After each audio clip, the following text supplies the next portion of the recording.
very first Star Wars movie came out when I was in kindergarten, and I absolutely loved that movie. It completely mesmerized me as a child, and then from then on I couldn't wait to see the next one.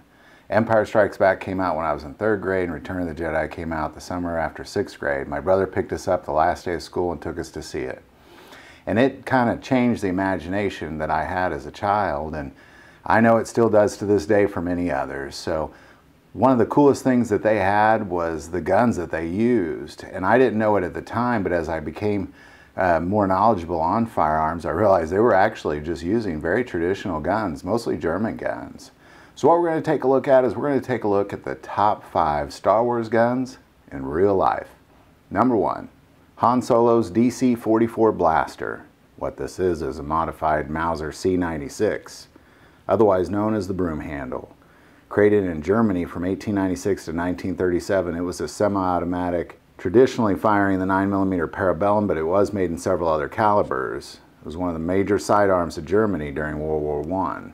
And to be quite honest, they did very little to hide that this is a Mauser C96. Number 2, the Stormtrooper's standard issue firearm, the E11.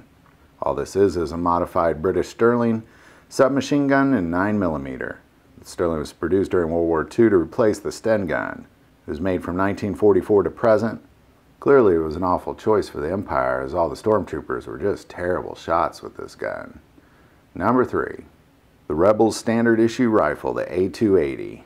Premiered in Empire Strikes Back, all this is a modified SGG-44. The SGG-44 was produced from 1943 to 1962, firing the 7.92 by 33 traditionally. This machine gun can fire up to 600 rounds per minute. Like the Empire, it clearly didn't do the Rebels very good. Number 4, Princess Leia's Defender Blaster. What they chose was the Soviets' 22LR, the Kalashnikov Margolin, or MCM, or practice pistol. Produced in the 1950s to present, this 22LR was made in the Soviet Union to actually be a practice pistol. And all they really did was extend the barrel to make it Princess Leia's sidearm. And finally, number 5, my all-time favorite, the Jawa's Blaster.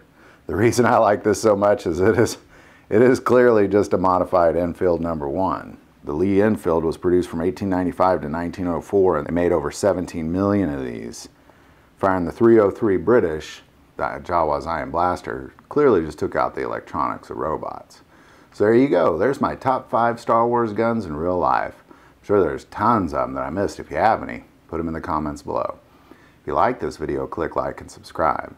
You can also find us at godfamilyandguns.org, on Facebook, and now on Full30, and all those links are below. If you feel called to be a patron of this channel and support this channel, the Patreon link is also below. But the most important part of this YouTube channel is we take prayer requests, so please don't ever hesitate to send that stuff in. Thank you for watching this episode of God, Family, and Guns, and as always, love God, love your family, and love guns.